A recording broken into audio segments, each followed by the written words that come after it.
The following podcast contains movie spoilers and mature content, including graphic descriptions of violence. Listener discretion is advised.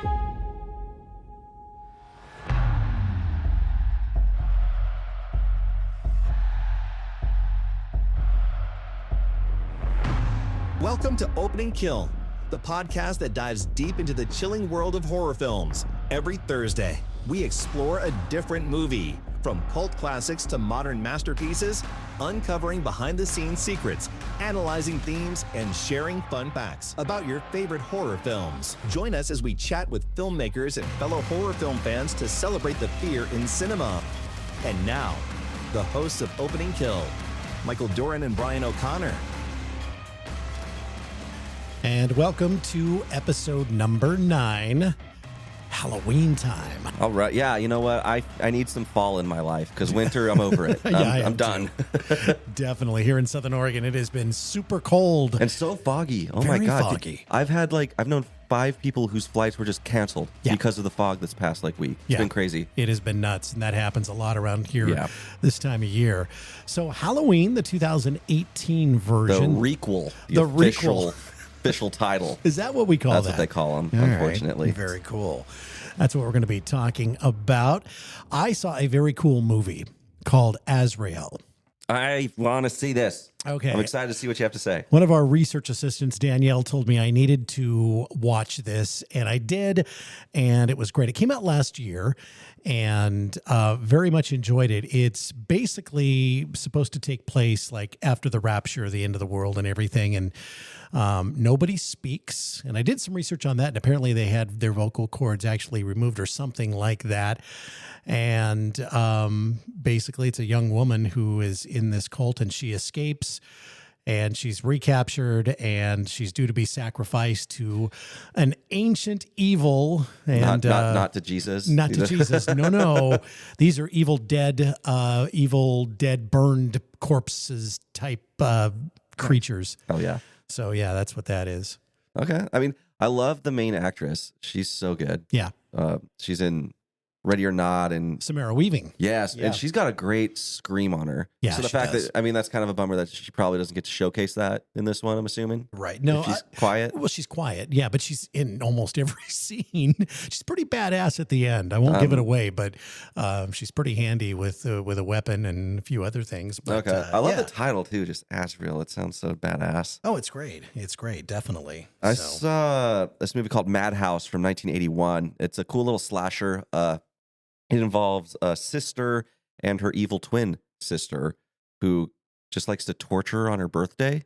And she's been locked up in a psychiatrist, like a madhouse.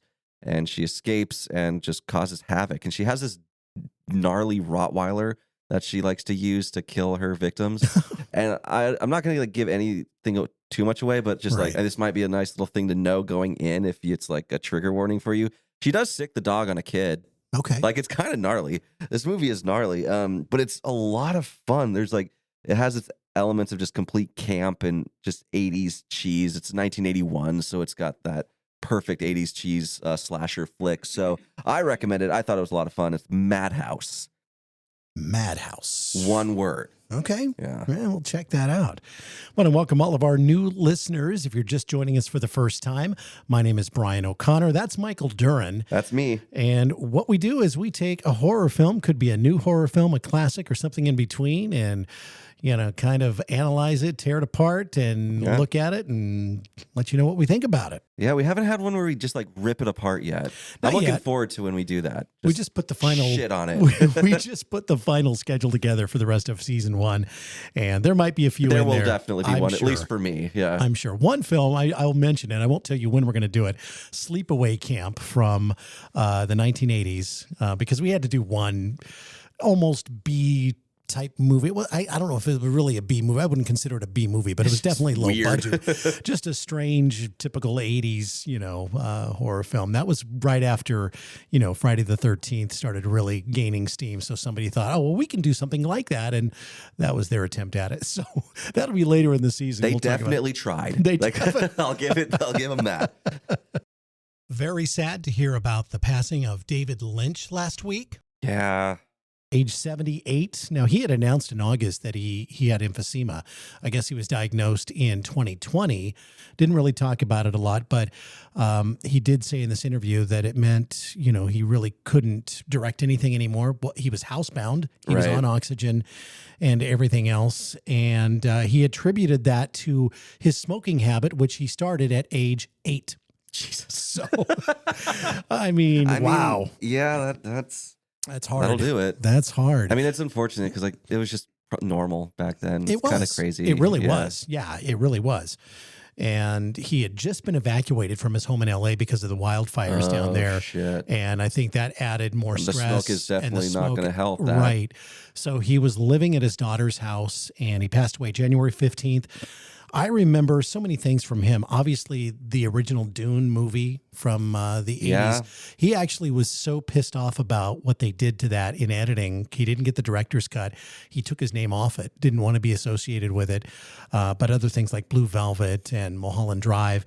Twin Peaks. Let me just say that I was a senior in high school when that came out, and that was all the rage. That show was so groundbreaking. It was very offbeat, like most of his stuff. Oh yeah, I haven't seen a ton of his stuff, but I have seen a couple scenes from Mulholland Drive, the hobo dumpster scene. Yes. Do you know who plays the hobo? I don't remember. She's the nun in the Oh, Conjuring that's right. universe. She's Valak. That's right. That scene's creepy as hell. Then I have seen Eraserhead, which is a fucking weird ass movie. That's very strange too. Yeah, I forgot to mention that one.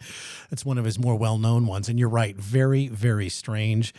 Tributes have been pouring out of Hollywood. Yeah. Director Martin Scorsese had this to say. He put images on the screen unlike anything that I or anybody else had ever seen.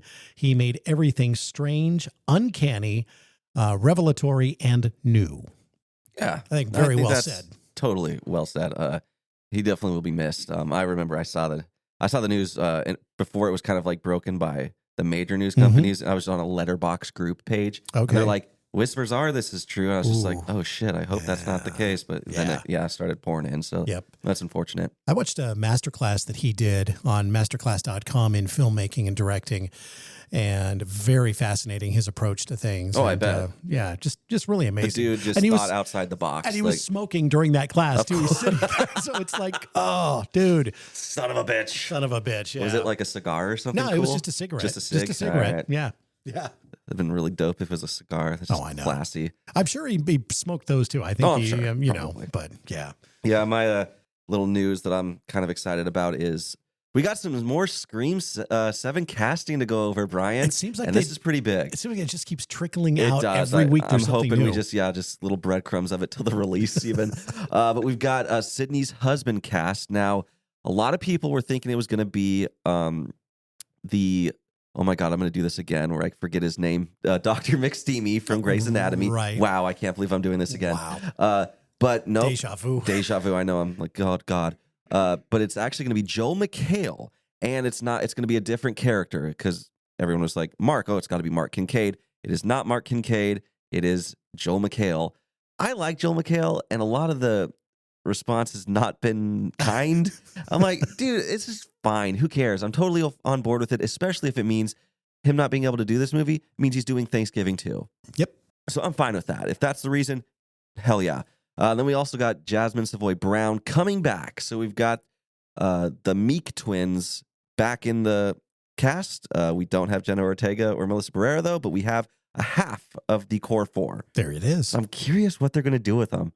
Like, yeah. Mason Gooding and Jasmine Savoy Brown's casting has got me very like, what are they doing? Mm-hmm. I mean, I'm excited, but we're just going to have to see. But I think it's in good hands. It's in Kevin Williams' hands. I know. It's going to be fine. Should be great. I think it'll be great. I can't wait. Yeah, me neither. It's like me with I Know What You Did Last Summer and you with Scream. Yeah, so. I'm just like, no one gets to criticize it. It's perfect. Is there a release date? 2026. Okay, so I figured it would be another year since they're still talking about. It's February. I think it's early 2026, Okay. but I mean, I could be wrong. Okay. But I think it is February. Very cool. Can't wait for that. I know you can't wait for that. I know. Yeah, definitely.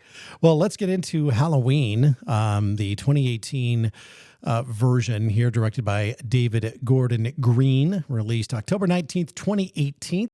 They shot this in South Carolina between January 13th and February 19th on a budget of $10 million, which seems surprising because this was a big anticipated film. Yes, I kind of assumed it would have been or more around like the 20 million range. Went on to gross nearly $260 million, making it the 28th highest grossing horror film of all time. You know what number one was? Within recent years. Not The Exorcist. It. Oh, that's right. I did know that. Over that's right. $700 million. Was that the first one? Okay. The first one, yeah. That makes sense. So still, this one did very, very well. What I love about this is it's a direct sequel to the original horror, the original Halloween that John Carpenter did in 1978. It ignores everything in between. So Halloween 2, Halloween 3, which wasn't even really Halloween. It was not a bad movie, but it had nothing to do with Michael Myers. No, and then when he does come back in 4, it goes in very weird directions. And I think there's like a total of 4 timelines of the Halloween franchise. There's too many. There's a lot. Yeah. It's a very complicated situation. So I do like that they just were like, cut out the middleman. We're just going one to this. But they do pay homage to basically damn near every other one in the franchise, which is kind of cool. There's a scene where Laurie Strode's granddaughter is walking down the street with her friends, which is exactly what Laurie Strode did in the original on Halloween. They're walking down the sidewalk down the road. And throughout this film, you'll see, like you said, different kind of nods to all of the other films. And I've got some written down, so as we're doing the plot, I'll chime in. Perfect. I'll be like, oh, here's another one. You'll be sick of me by the end of this. So this takes place 40 years after the original, after the Haddonfield murders in 1978. There's a couple of journalists. We have Aaron. Podcasters. Oh, podcasters. Yeah. I shouldn't call them journalists. No, Brian. We're not podcasters. Podcasters. Just a duo of podcasters. Basically us. Basically us with talent, I think. Yeah. Although they don't live. We still live. So knock on wood, Brian. That's true. That's true. Aaron and Dana. And they go to the sanitarium where Michael Myers is. Yeah. And they want to interview him. And who the hell gave them clearance? Well, the doctor obviously did. Must have. The new Dr. Loomis. It's like if they just let idiots with like a microphone, like shit, we should start getting into places. I know, right?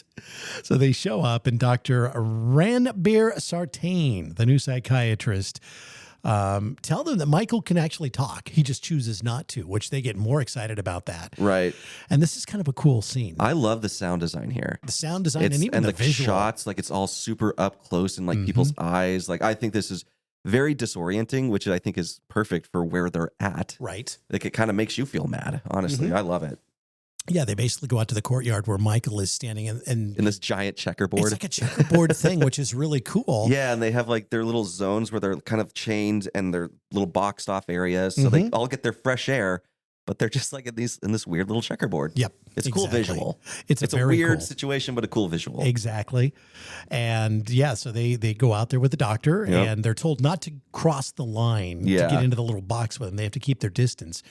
But they start talking to Michael. Basically, Aaron starts talking to, and then he pulls borderline yelling. It's almost someone taunting. should have stepped in. Yeah. And he pulls out the fucking mask. Where did he get this? I have no idea. He's like, what's this? Oh, just the original Michael Myers mask. And it has a ripple effect on the courtyard because some of the other patients are out there. Yeah. And brings the mask out, and then Michael starts to respond a little bit. You and the rest see of them, a little twitch in him. Like he doesn't do much, but the rest of them, they like go crazy. Like this is where I first thought I didn't think they were going to do a supernatural angle, but I was kind of digging it. I'm like, okay, if this is how they're going to do it, I'm here for it. Yes. And I thought also that we were going to see his face because it comes real close to revealing. You get little the side profile. I think by the end of the movie, you have a full face because you get little clips here and there throughout it. But it's a cool. I love the guy who plays him. It's pretty cool. It's definitely cool. So they kind of taunt him. I don't want to say taunt, but it's almost like he's really goading him. He's like, talk. Just talk. Come on, Michael. Talk. And then just like the music starts coming in and it swells to the title card, which is so cool. Yeah. The title card is so dope here. It really is. Yeah. You get just like the reverse of the original where it starts with a a smashed in gross pumpkin, and then it just kind of comes back to life, much like the franchise. Mm-hmm. Mm-hmm. And I have to say, the soundtrack for this movie is so good. It's John Carpenter and Cody Carpenter. It's good to have them back. And they did the music along with some other folks but the soundtrack is fantastic. I mean, obviously the Halloween theme is so iconic. And I think maybe only the Exorcist, the original Exorcist theme is the tubular bells as recognizable as the Halloween theme. Yep. So they decide that they are not going to get anywhere with Michael. So they leave. Now they're going to go see Laurie. Laurie has built a fort. Yeah. This is an amazing place. Is loaded up. Oh my gosh, she is. This literally is, the house looks a little bit run down, but it has every security system you could possibly imagine. And so they pull up to the gate, I think just assuming they're going to go right in and, Yeah, the audacity of these folks. So they offer her $3,000. Yeah. And the next thing you see is the security gate swinging open. That'll do it. So they drive That's all in. we got to do to get people on the show, Brian. Just drop $3,000. $3,000. All right. We'll start a GoFundMe campaign and pay people to be on the show with us. There we go.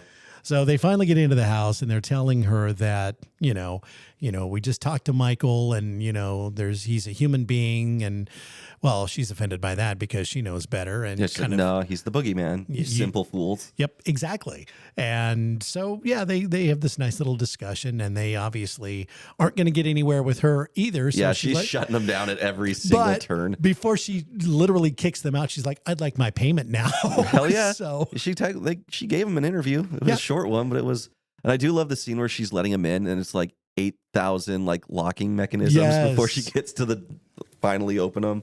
It's great. It is great. So that's the end of that for now. And then we kind of cut to so Michael is going to be transferred to another facility. Right.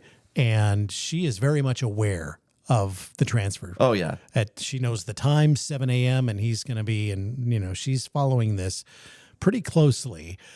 So they transfer him. And, we want to talk about the granddaughter, too, of Laurie Strode. Yeah, so there's a couple things about the transfer that I want to touch on, but let's go to meeting Laurie's kids and that family, because this is a great little morning scene. Oh, my goodness. Which is such a stark difference from the Rob Zombies. You meet the family in the morning scene. It's just so gross. This is another thing that definitely swerves away from the other Halloween movies, because in the other timelines, she has more children. Laurie Strode has more children than just this one daughter. Right. There's a son and there's another played daughter. By Josh Hartnett. I know.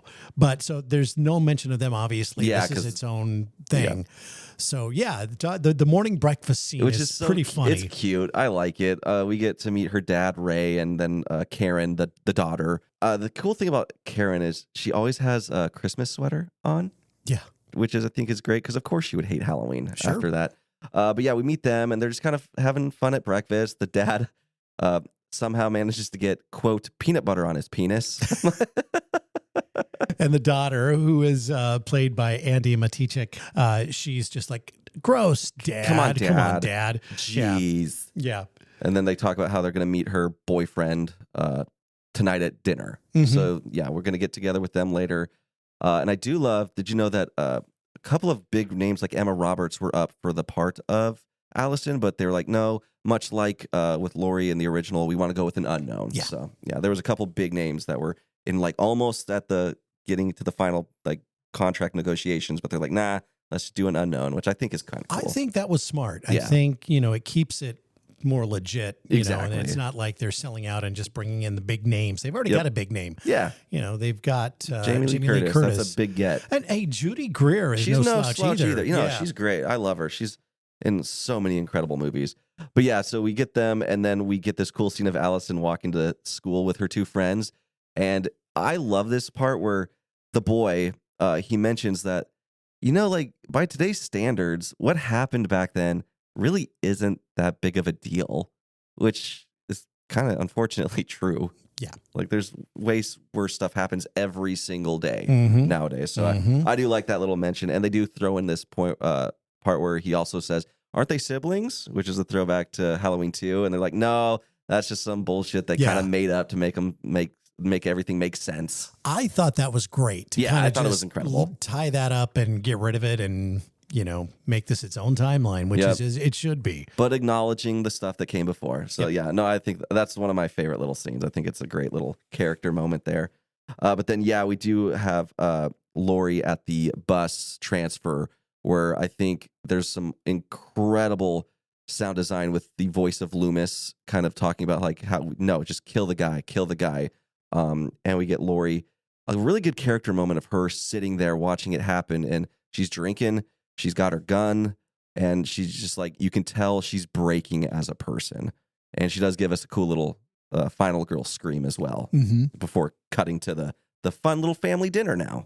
And by the way, I want to mention too that $3,000 she gave to her granddaughter. That's right. And she's like, go do something fun. Yeah, we do see the restaurant scene, and Laurie Strode shows up, and she's just wigging out. She has a little breakdown and chugs a giant glass of red wine right oh then my and there. gosh! And it wasn't even hers; No. it was her son-in-law's. Who I thought was just Jack's funny. raised wine. He's just kind of he's not the nicest guy. He does not like her. No, he doesn't. But I get it where he's coming from too. Sure. Like I would struggle with that as well if I was in his. I kind of like how he's just kind of a dork. Yeah. Because when he's talking to Cameron, who is Allison's boyfriend that they're meeting, he mentions how he used to buy peyote from Cameron's dad. Yes. And Lonnie, which is his name, Lonnie was one of the bullies that was in the original. And Loomis actually kind of like yells like, "Hey, Lonnie, like get the hell out of here," from like the bushes. So that's kind of a fun little character thing too, where it's That's like, fun. oh, he grew up to be Cam's dad. And the dad is played by actor Toby Huss, by the way. Such a dork. Oh, he really is. And so he's having really none of this when she's having her breakdown in the restaurant. And even her daughter is like, "Mom, you got to stop. You got to stop. And you got to let go of the past." And Right. So, yeah. Yeah, and she starts crying. It's an awkward situation. Can you imagine being the boyfriend, like meeting the family for the first time? Oh, man. And the crazy grandma comes in and just starts like weeping in public. You're like, okay. But it is Jamie Lee Curtis. It's so, Jamie Lee Curtis. I mean, come on. That would have been kind of cool. It would have been very cool. But yeah, then like after the dinner, they're in the parking lot. And this is a scene where I saw a lot of criticism for Judy Greer's performance. I really like it. Like people called it flat, but I'm like, I saw it as a person who was so tired of the bullshit of that their mom is putting them through, where it's just like the delivery is just kind of like, this is what it is. Like, I'm sick of how she raised me. It was awful. Like, blah, blah, blah. I think it's a really cool moment. I do too. Agreed. No, I think Judy Greer's performance in this whole film was pretty strong. Yeah. I think all of them were really. Yeah, honestly. I mean, yeah. There really isn't many weak points. Meanwhile, the bus transport crashes in a ditch. Yeah. And this is kind of a fun scene. I love this scene. Father and son are driving down. The kid's probably, I don't know, 9 or 10 years old, I would but say. But he sounds like he smoked 87 cigarettes his entire life. I It's know. like, hi, Dad. I just want to do my dance class. Yeah. I love hunting with you. But Yeah, but I want to do the dance class, so let's do that. So they roll up, and all of a sudden, they almost hit the inmates that were now wandering around on the road, which is kind of a throwback also Totally. to the original when the inmates escaped from the asylum. And when Michael gets away, that first movie, and they're just out walking around in the rain and just wandering about. This is exactly the same thing. Totally. So the dad gets out and tells his son to call the police and stay where he's at. He gets out, and then the kid starts to like freak a little bit because dad doesn't come back. Well, and an inmate comes up and like hits the glass. window. That would have scared the piss out of me too, frankly. Yeah.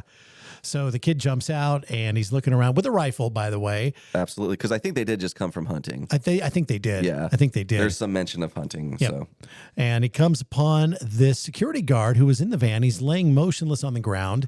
So we think he's dead, but then all of a sudden he pokes him with a gun, and the guard comes to life and grabs his leg, and the kid jumps back. first off, not good gun safety. No, Homie he's just pointing it right a at him. gun I the know. guy. He's like, I know. This is one of the good guys. yeah, I don't think he's much of a threat, dude. No, not at all. And he says, "I'm going to call police." And he's like, "No, Like, run." And then it cuts to a different angle, and it looks like the security guard is dead. This is one of those, do we hit the button for this one or do we wait for the next one? Let's just hit it for the sequence. Okay. It's an opening kill sequence. Opening kill.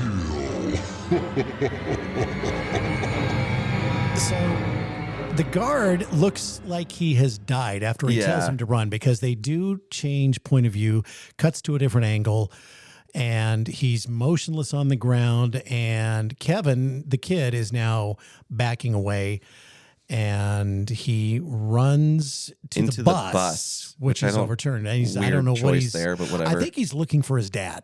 Probably. I think he's looking for his dad. But he gets on the bus, and we just watched this scene again right before we started the show, and the good doctor, his psychiatrist, Michael's psychiatrist, is on the bus, and he's injured. And here's Kevin with the rifle, and Dr. Sartain sits up and he goes, "Don't shoot!" And what does Kevin do? Shoots his ass. Oh my gosh! Hits him in the shoulder. Yeah. And then he reads like, "Oh fuck!" and he just runs out of there. And he runs back to his truck, his dad's truck. He climbs in, starts it like he's going to go, unaware that Michael Myers has gotten into the vehicle. He's in the back seat.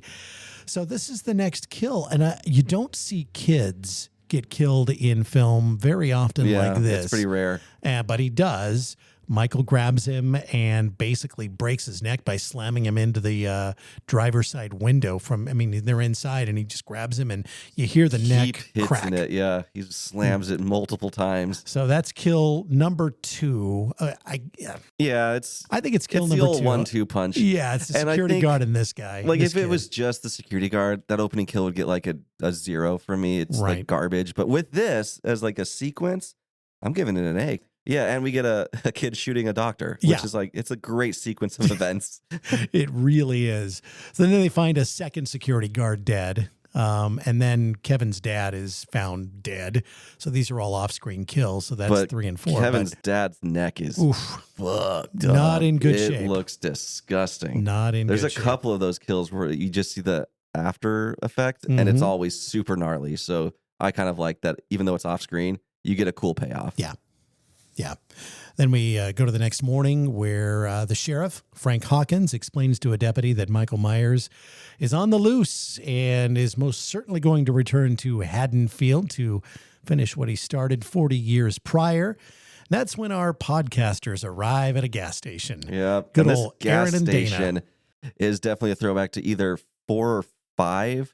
Because there's a gas station that looks just like this in one of those movies, down to like specifically the ice chest out in the front. I think definitely a throwback there. So, Dana has to go use the loo. Where's the loo? And she's British. Yeah, but she straight up says, "I need to go do a number 2. Yeah. She's like, "I need to go shit." Yeah, basically. So she leaves Aaron out there. He is noticing that there's somebody in the store, the convenience store part of the gas station, not moving. Yeah. And it turns out it is the cashier, whose jaw was like, this is pretty brutal looking. Yeah, you see it. It looks like the jaw has just been ripped basically from his head. Yeah, and you just kind of see him bleeding out on the counter. But before he does do that, we do see Michael drive into the parking lot behind him and park, and then just walk into the store. So, which is kind of cool if you're paying attention to it. Yeah. You get to see him show up. Yep. And then he he turns around, and he's now in the garage area of the gas station, where he sees basically another dead body on the floor in a pool of blood, not wearing anything except underwear.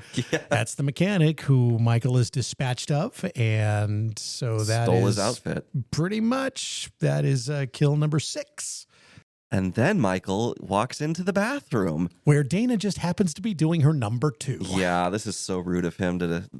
Like, I already have a fear of public restrooms. This is my nightmare. Is this your nightmare? This is literally the worst thing that could possibly happen to me. Okay. Because, she's just sitting there minding her own business, and Michael comes in and starts, like, going down the line, just, like, opening all the doors. And he gets to hers, and he's, like, shaking the door. She's like, excuse me, someone is in here. And then this crazy person you see his hand just go over the door. He drops teeth. Yeah. Into the stall, which is so disgusting. And then, she naturally freaks the fuck out. Mm-hmm. And then he barges in and tries to grab her, and this scene is so gross because she's crawling on the floor trying to get away from him. I'm like, well. Yeah. Yeah. Hits her head on a toilet at one point, crawling and bangs her head. And it's not a clean one. Aaron comes in trying to save her, but That doesn't work. He's pretty useless. Yeah, his head is pretty much nothing by the time he's done. Yeah, Michael slams his head into basically every surface in that bathroom. It's multiple times. Kill number 7, then he strangles Dana, finally gets her, which we knew that was going to happen anyway. Yeah, so the podcasters are dead. Gone. So hopefully that's not our fate. We can get through this. Kills 7 and 8 are the podcasters. If it does end up being us, I think I'd rather be Dana. But this, you think? She gets a quicker death. Well, that's true. That's true. I'd rather not have my face smashed into every surface in a bathroom. It was pretty brutal. However, this does lead Michael Myers to discover the mask, his old friend in their car, because he gets into their car. Such a good shot, too, of him grabbing it out of the trunk and just putting it on. It's iconic. Oh, it's so good. You get the music coming in and boom. Yeah, it's a great scene. Yes, it is. So, it gets the mask, and Laurie, in the meantime, learns about the transport, crashing into the ditch. And so what she does is great because, what a psycho. Her daughter and husband, son-in-law, think she's crazy. Yeah. And she's nuts. And so what does she do? She breaks into their house while they're gone to prove to them how easy it is to break into their house. And they need to take their security more seriously. I love how she does it too, though. She's like, bang, you're dead. She's got a gun. She's actually has a gun, and she's pointing it at the... just going like, bang, bang, bang. Yeah. All you fools, dead. Yeah. And he's like, put the gun down. Put the gun down. Like, you don't even have a Ring camera. Nope. Ridiculous. No, they have nothing because they're not worried about any of this. No. So, So after the argument with those, Laurie takes off and heads to the gas station to witness the removal of Aaron and Dana's bodies. It's like, oh, those are those folks who gave me that $3,000. Got that money just in time. Yeah. Thankfully, that check cleared. But now it's Halloween night. I love this. Yes. I love this. This is probably the greatest scene maybe in the entire Halloween franchise. I'm not going to try to be dramatic and say that, but I'm going to say it because it's true. So we have Michael wandering this super populated street. And everyone's out trick-or-treating. There's families. There's kids. We get another cool little throwback to another movie where a cowboy and a guy with a boombox run into Michael, which I think is in 2. I think it's in 2, yeah. But then we get this incredible one-take scene that goes on for a very long time and is super cool. So Michael walks to a shed, grabs a hammer, comes inside the house, and beats a woman with it. We don't see it, but the camera just like sits put. So we see him follow her, we hear it, and then we see him walk back into frame and switch out the hammer for his old trusty kitchen knife. And she has credited her character as being the character of Gina. And this also is a throwback to a scene in 2, which is there's a very similar kind of situation. But then the camera comes and follows Michael, and we get to see what he did, which is, she is not in good shape. No. So that's another kill for the kill counter. Number 9. And then, very interestingly, we follow him through the house, and we hear a baby crying. And I don't know if you know who voiced this baby, but it is Jamie Lee Curtis. No kidding. Yep. She's the crying baby. Nice. Which is kind of fun. And you get this moment of panic. You're like, we saw him kill a kid. Is he now going to stoop even lower and kill the baby? He stands over the crib for a second, but then he moves on. Right. And now he's back onto the street. And we see now cut to these 2 people leaving for a Halloween party, which maybe it'll be important in the sequel. Who knows?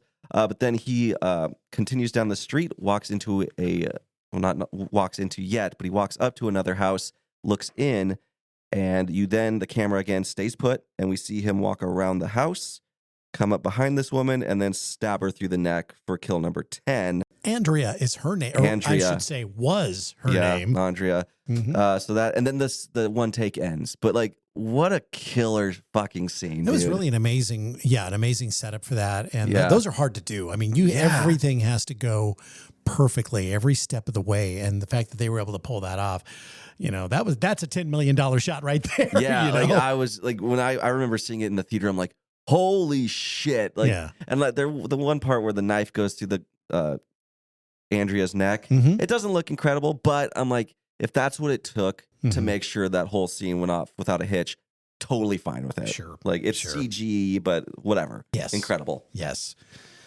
So now we're going to cut back to the high school where Allison, the granddaughter, is at a Halloween party there at the school and with her friends and her boyfriend. Yep, exactly. I love their costume too. Their gender swapped Bonnie and Clyde.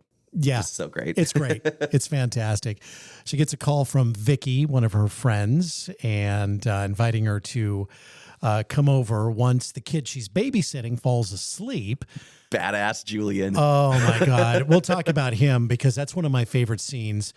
But Allison gets to the dance and sees her boyfriend making out with another girl. Super hot cat. Oof. Yeah, not good. And then he denies it's not a good look. This boyfriend is... He sucks. He sucks. Yeah. He's not a good guy because he's trying to defend himself. And he's like, you don't even get it. It's fine. She was just talking to me. She leaned in and was talking to me. She was telling me a secret. Yeah. And she just, and Allison's like, no, fuck you, dude. And then he takes her phone. He grabs her phone and throws it into...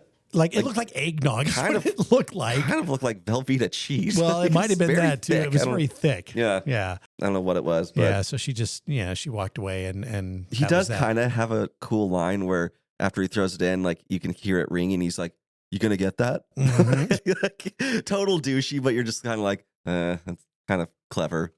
So we go back to the house where Vicky is at, and she's babysitting Julian, and they're having this very cute conversation with each other, and it was adorable because they're being sarcastic with each other, but it's just kind of like it's very. You can tell how much they really love each other. Yes, like it's so sweet. It is, and she actually admits that you are my favorite because earlier in the conversation she goes, you used to be my favorite, but now you're like my 10th favorite out of all of the kids that I'm a nanny for, and this and that, and Julian's just like clipping his toenails. Yeah, yeah. And did you know? So this is this kid's first acting role, and like basically all of it was improv. Wow. Yeah. Well, he's good. Pretty impressive. And he's not that old. He's got great comedic timing too. Like he is funny. It was one of my favorite non-kill, non-horror. Yeah, just like a nice scenes. little tender moment that really worked for me. So the boyfriend of Vicky arrives. We're talking about Dave. And they put Julian to bed, and they start making out, and then he starts screaming and comes running down the stairs because he says, he saw somebody in a mask, in the doorway. And so does Dave go up to check it out? No. But Julian says he should. He's you don't go up, send Dave or something. If someone's got to die, it's better be Dave. So Vicky is the one who goes up, and she's checking around and doesn't see anybody, and then she tries to close. Was it the closet door? Closet. And it won't close. It won't close. Something's jamming it. So she opens it up, and there's Michael Myers. Yeah. And she's attacked, and he kills her. Kill number 11. This scene made me so sad. Yeah. Like it's not common where I'm like legitimately bummed out about a slasher death. Right. This is one of them though. Yeah. I liked her so much. Yep. Me too. And Julian hightails it. Oh my God. He just flies out of there. And Dave finally is like aware that something bad is happening. To Dave's credit, he does go up. He does. But at this point, he shouldn't have. No, fuck no. I mean, like brave, but dumb. Yeah, because we see him not long after this. What was that other movie that we saw? Oh, Silent Night, Deadly Night. Yeah. Where the kid, threw him up on the antlers, or not the kid, but the killer threw him up on the other guy up onto the antlers of this mounted deer head. This one's similar, except he's knifed into a wall. It's kind of another nod to the first one where the one guy gets stabbed through the chest and hung up on a knife. But yeah, this one's through. I think it's through his neck. Yeah, like he's facing the wall, and it's another gnarly off-screen kill. And Laurie is out on the streets patrolling and she hears this call come in about this domestic happening at this house. Yep. And so she's there and first on the scene. Does she beat the cops? I think she does. She does. Yeah, I think she does. Yeah, she's there, and the sheriff goes inside. And Laurie is out on the street, and she looks up and she sees what she thinks is Michael Myers in the upstairs window. So she takes a shot at him. And fun fact, I'm chiming in, That is Nick Castle. It is. Yep. This is the one time he's behind the mask, is that little scene. The only other involvement Nick Castle has is the breathing is his. Yep. So anytime you hear Michael Myers and that breathing, that is Nick Castle. Yep. And then, that one scene where he's standing in the window, which, by the way, is a reflection in a mirror. So when Jamie Lee Curtis's character, shoots. Open fires in a residential neighborhood. Yeah, she hits the mirror and it shatters. And that gets the sheriff's attention very quickly. And I love the scene of Michael walking past the door and just out down the stairs. He just is so unbothered and just like so calm and collected. It just is a great another example of the actor portraying him just nailing the concept of Michael Myers. James Jude Courtney is who played Michael Myers in most of this. Yeah, and then he leaves the house, and Laurie does see him outside, and she manages to shoot him. He gets tagged in the shoulder, which fucker's tough. Yeah. Yeah, he is tough. He is tough. So yeah, and then he manages to do his disappearing act, and now he's gone. Right. So we now go back to Allison, who has ditched her boyfriend, and now she's letting her friend Oscar. Oh my God. I feel so bad for Oscar. So this kid is a good friend. Oh my God. And he keeps telling her, you deserve better. You deserve better. And you automatically know where this is going. And you also know it's not going to end well for this kid. No. So he's walking her home, and they have to hop over this fence. Because he knows this. He knows the shortcut. It's a shortcut home. So he helps her down, and then he backs her into the fence and tries to kiss her. And she's like, what are you doing? Get the fuck away from me. His example of why he's doing it is so funny, though. He's like, there was girls rubbing up on me in the dance. I'm just horny. Jeez. So we do get a cool scene here with the motion lights, though. Yeah. Yeah. So the motion lights, and he doesn't know what those are. And she has to tell him that they're motion lights, you idiot. She ends up leaving him. And then he sees this guy. He just thinks it's the owner of the house. Yeah. He's just like, I'm sorry. Standing in the tree line at the edge of the property. And he starts asking him for advice. He's like, you ever liked a girl who didn't like you? And that's not really going to get answered because it's Michael Myers. So yeah, you get a couple where it goes completely dark. Yes. And then you see him a little bit closer. Yep. And then finally he reaches him, and I think he slashes his hand or something. Yeah, he gets him, and then he impales him on that fence because it's like a tipped. Yeah. So he's like, he's climbing it to get over, right. And Michael stabs him, which then makes him collapse, and it goes through his jaw and out his mouth. It's part of his costume gets caught on the fence too. Yeah, so he's a little devil, so he has his devil cape. So the cape, he's not getting over the fence; it's holding him back. And so that's death number 13. And that's a great death. It really was good. Yeah, I love that effect of the bar coming out of his mouth. And so he's screaming, and Allison's like, oh, whatever. And then she finally turns around and goes back and sees him dangling there. And then she sees Michael Myers and screams, and boom. And this scene, I have to talk about the music for a second because it gives me chills. Oh my God. Right. So the moment she locks eyes with Michael, this incredible music starts playing. It's like this da-na-na-na-na-na, and then there's this boom. Yeah, it's a great song. And that was accomplished by a violin bow on a guitar, which is, I love it. I'll randomly throughout the year just find that song and just listen to it for a second. It's so good. So I went to the coast this past weekend, and that was actually one of the soundtracks I listened to on the way over there. And for that song, really. Yeah, it's definitely the highlight. It's great to hear. I mean, they take the original Halloween theme throughout and obviously vary it and change they it do up, some little updates to here and there, but it's excellent. This is such a good scene. It is. So Oscar dies. That's number 13. Allison gets away from Michael and finds refuge in a neighboring home. In the meantime, her parents, Karen and Ray, arrive at Laurie's fortified home because the police show up and say, you have to get out of here. And Laurie's with them. Yeah. But now that the police are involved and they can't find Allison because her phone was dunked into thrown into the Velveeta cheese whatever it was. So she's not getting calls or texts. And so they don't know where she is. They're panicking. And they take her, the police escort them all to Laurie's fortified home, and that's where they end up. Yep.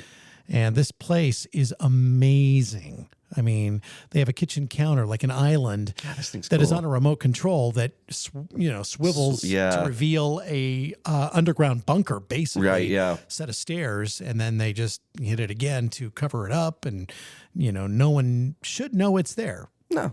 Yeah. Shouldn't. But we'll get to that. Maybe someone does. Maybe Who someone knows? does. Yeah. Someone does. Maybe it rhymes with Schmeichel Schmeyers. It just might. But yeah, so then it's Hawkins and Sartain who end up taking Allison, right? Mm-hmm. Yeah, so she's now in their car. Right. And they're just like patrolling the neighborhood looking for Michael. And they see him. Yep. And they end up running his ass over with the SUV. They do. Which I don't know why. It's kind of funny when he just gets tagged by the SUV. You're like, damn. So you've been shot. Now you've been run down by a giant SUV and you're still somehow alive. Mm-hmm. It's pretty funny. Yeah, that's great. And, Sartain doesn't want him. He's just kind of I think he's just lost it. I think mentally he's gone at this point. This is the one scene where in theaters, as it happened, I was like, I don't like that. No. I do like it now because we'll get to it where something's revealed where I'm like, okay, now that works for me.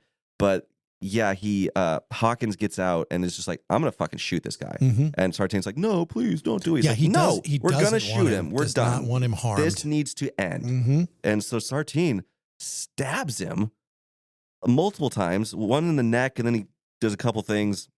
And then he pops up over the hood with the Michael Myers masks on. I hate that shot. It sucks. It's I do too. It's like the one thing about this movie I would say will suck. And then he somehow manages to drag Michael's giant corpse into the car along with Allison. Puts her in the back, and she's locked in the cage in the back of the police car. Yeah, or the SUV. what a dick. Yeah.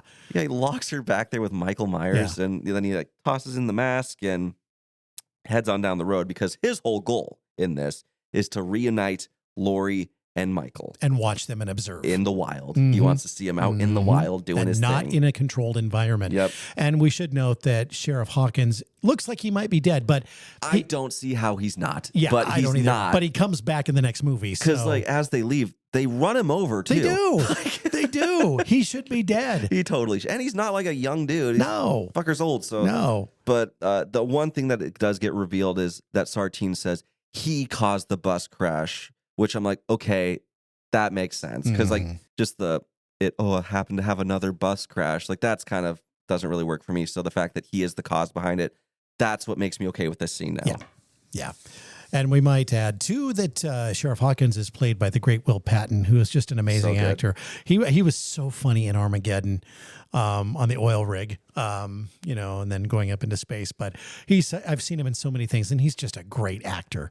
Armageddon, what a great song by Aerosmith. Oh, I know. I don't want to miss a thing. I wish that were a horror film so we could talk about that one, but it's not really. Well, we'll just talk about that song right here. Okay. It's so good.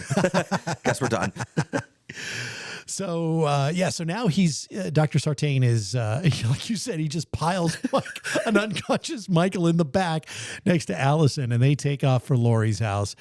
And Allison's now trying to find a way to get out of this. Yeah. And she tells him that Michael actually spoke to me, and he slams on the brakes. He goes, "What did he say?" "Well, you have to let me go first, and then I'll tell you." Well, that doesn't happen. And then Michael wakes up and breaks through the security barrier, obviously. Kicking the cage. Oh, my gosh. And forces Sartain out. And this is great. This is my favorite kill now. Easy. Sartain is on the ground and Michael just stomps his head. It's like something out of Terrifier. Yeah, it's you that see grotesque. The goop just burst, but before he does it, he's just like, say something. And there was a moment where I was like, what if he does have an 80s action hero little one-liner for Sartain before he kills him? But no, he doesn't. No, he doesn't. Just stomps his head. Yeah. And Dr. Sartain is kill number 14. And then once he stomps him, you see Allison scamper off into the woods. And another thing, as what's going on as this is happening is they stopped just down the road from a couple of cops that are parked. And so the cops see them just stop. They're like, wonder what's going on here. Right. Which is another cool little improv scene between these two where they're talking about their lunches. Oh, and my it's just God. It's that really was funny. So funny. And none of them are actors.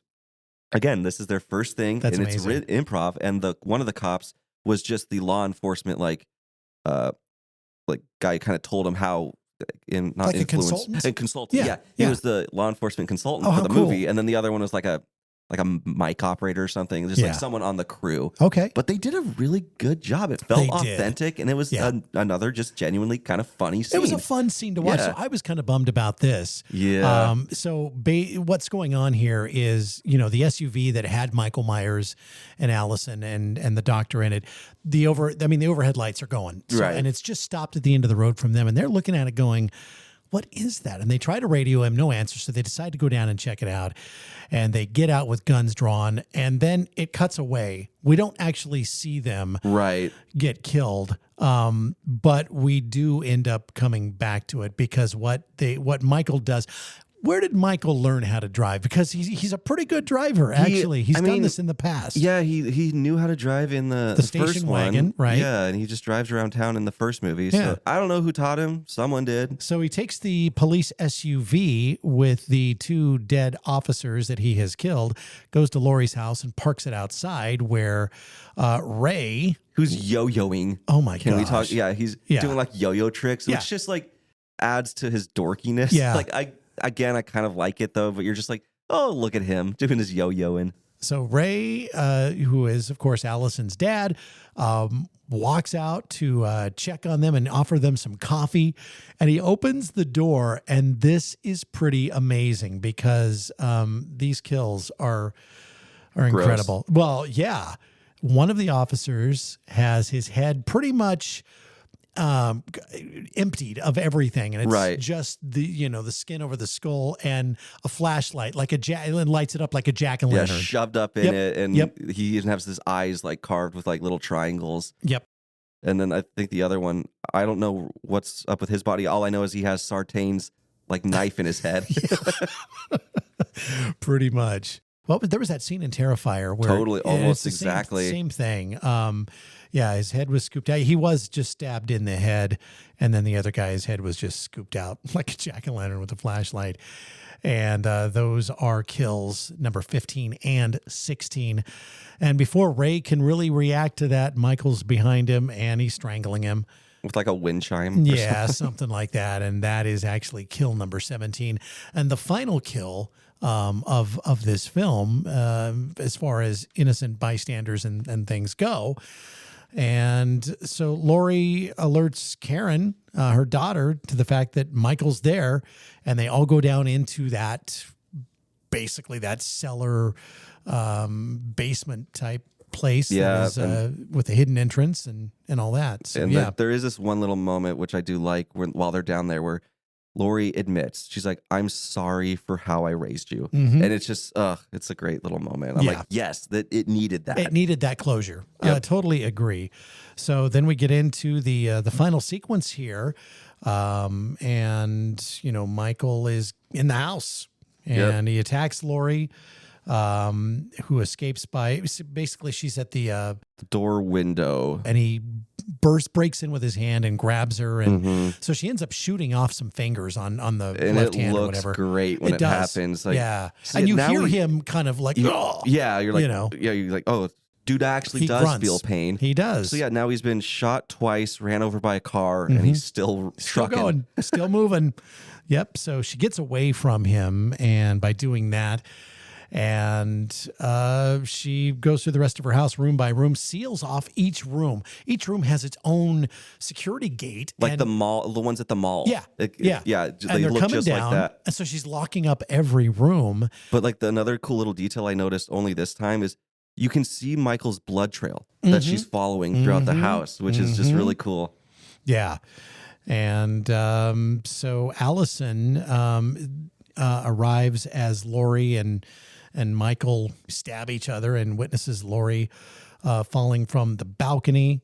And when she investigates, Laurie's gone, which is another throwback to the first one where Michael Myers was gone after that. And one other thing that they added to this, because in the original film, when Michael Myers is gone, they don't really mention what happens to him. And to bypass all of the other Halloween episodes, when the doctor's still alive earlier in the film, he's telling Laurie that the sheriff was the first one on the scene when they arrested Michael and they captured him. And so there's that connection, which, I mean, obviously that's a new thing. Right. Because we're getting rid of all of those middle episodes and now it's just one continuous thing. So I thought that was very cool. Yeah. And then, Allison gets into the house and runs into the basement, right, with her mom. And because Michael now knows where they're at. He can tell they're underneath the floor, and he somehow knows to break up this island to get in there. Right. He's just like huffing and puffing, and like he finally breaks this thing. And Judy Greer, Karen, she has this moment where she's like baiting Michael. She's like, "Mom, I can't do this. I can't do it." And he then hears this, steps in the view, and as soon as he does, she's like, "Gotcha." Yeah. And just tags his ass. It was a great con job. Really good. Lured him in and just got him. Like the zoom in on her face as she says "gotcha" to him. Yeah. Like, fuck yeah. Well, you thought she really couldn't do it. I No, mean, you were like- convinced that, oh no, she's just wimping out. She really can't do it. I mean, her like the character build up Yep. would lead you to believe that. Yeah, absolutely. And then nah, she's a badass. boom, like that. So Yeah. then, I think she shoots him in the neck. So now that's 3 gunshots. He's but he's still moving. He's still going. moving. And then Yep. you get this cool scene where Laurie then face comes out of the dark. It's like, "Happy Halloween, Michael." He goes falling down because Laurie. Yeah, they have a little scuffle in the kitchen. yeah, I think and she hits him with a frying pan Yeah, and that's he falls it. down. And he goes down into the through the opening and down to the basement. In the meantime, Karen and Allison are climbing up. He grabs onto, I think it was Allison he got a hold of. He grabs onto Karen. Oh, it was Karen's leg. Yeah. Right, Karen's leg. They end up getting her out, and then Because Allison grabs the knife and stabs Michael. him. Yeah. And the next thing you know, Laurie's pushing more buttons and seals him in. These bars come across the top of the hatch to get out. And this is a great scene where she's like, "Karen, I know you always thought this was my little like sanctuary, but no, this is a trap." Yep. Boom. And then bars come across. And so now you see all of these things happen. The room starts to fill up with gas. Yep. Because she's got all of these little contraptions that, kind of, yeah. Come out and she then lights a flare. Boom. Drops it down in there Yep. and just. Yep.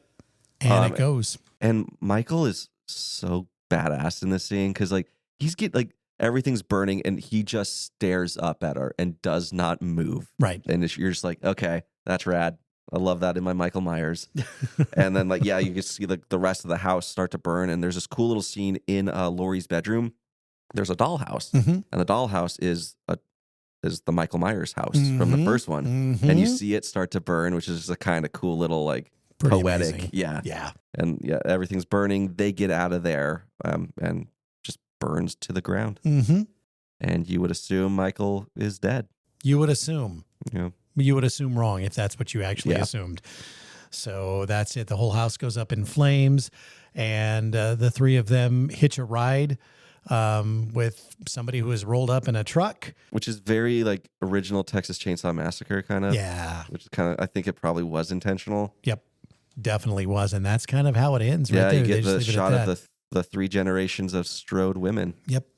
Danielle Harris, who played Jamie Lee Curtis's daughter in Halloween 4 and 5, who doesn't exist in this universe. Right. Tried like hell to get into this film, and the producer shut her down and said, "No, you don't. You get it? Your character doesn't exist. There would be no place for you to go in. I mean, we're not going to do that."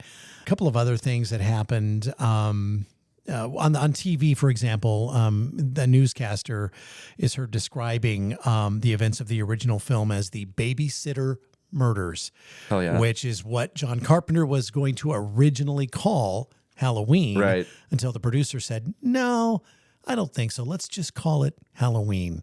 And I think that was the right choice. Probably. Yeah. Yeah, and there's this one other little tidbit thing that I thought was cool. So when Allison's in her classroom, which is a total throwback to Laurie in the classroom, the voice of her English teacher, which is off screen, is actually PJ Souls, who starred as Linda in the original Halloween film. Yeah. Kind of cool. That is very cool.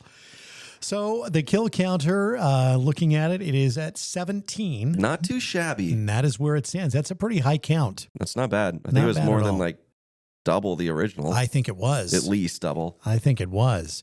So that's where we stand. And my favorite scene, again, I think my favorite non-horror scene was the Vicky Julian scene, like we talked about when she's babysitting him and they're having that conversation. Favorite kill by far was the head stomping of Dr. Sartain. Yeah, So absolutely. yeah. Mine was, Sartain scene getting stomped. And then, you know what? I might just be the same as you. Where, my favorite scene is the Vicky and Julian It scene. was just very sweet. It's great. Yeah. All right. What's your final rating for this? I give this, I do give it an A.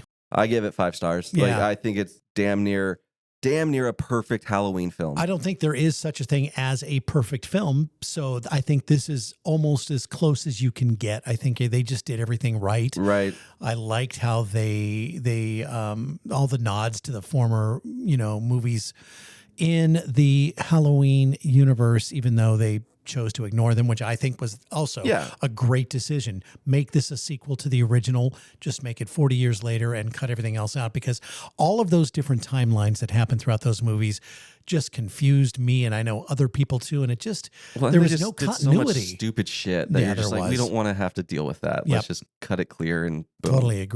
Totally agree with that.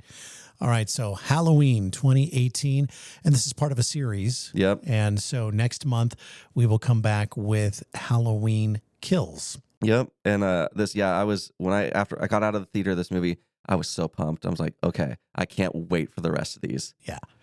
Well, I will say we'll get into this obviously, but I will say Halloween Kills was kind of a letdown. I think they made up for it in Halloween Ends, but those are hot take. I don't think so at all. Really? No, Okay. I think Halloween. Yeah, we'll see. We'll get there. We'll get there. We'll get that. That's part of our series, and we'll debate that as we go. Coming up next, we have your scare preview. Welcome to Jaunty Haunts, the podcast about all things supernatural. After 30 years of keeping a secret, I'm finally ready to share with the world that I see ghosts. This podcast is all about getting spooky and connecting with others who might also sense, see, or feel things beyond the ordinary. Whether you're a skeptic or a believer, let's connect, share, and maybe feel a little less crazy together. You can listen to and binge Jaunty Haunts right now on Apple, Spotify, or wherever you podcast. Stay spooky, ghoul friends. And, of course, Courtney from Jaunty Haunts. They drop new episodes every Monday. I was on the last one. Hell yeah. She put it on YouTube this time. I know. You get to see me, too. Yeah, you get to see your smiling face. Yeah. That was fun. We were talking about cryptids. If you didn't check that out, go find Jaunty Haunts. We're doing another episode Monday, part 2. So, ooh, yeah, back-to-back weeks of cryptids and Brian. I know. Yeah, I know. Well, cryptids is fine. 2 weeks of me. That's a lot. That's a lot. That's a lot for people to try and digest. It is time for the scare preview. Not a lot of information on this, but Megan 2.0. Hell yeah. Releasing on June 27th. Allison Williams and Violet McGraw returning as Gemma and Katie, respectively, as well as director Gerard Johnstone. The plot being tightly guarded. Nobody is saying anything. You can go to IMDb, and it just says plot is being guarded or some dumb thing like that. They're not giving you any plot points right now. I love the first Megan, it was I'm excited good. for this I am one. very excited about it. So Megan 2.0 releases June 27th. And mine is a gory giallo-inspired slasher. It's called Death Cycle. There's been a couple pictures released from the film. But it's going to be, it's kind of the brief little plot. Death Cycle. After the death of her sister, a woman is visited by a man looking to solve a series of murders by a motorcycle-riding maniac.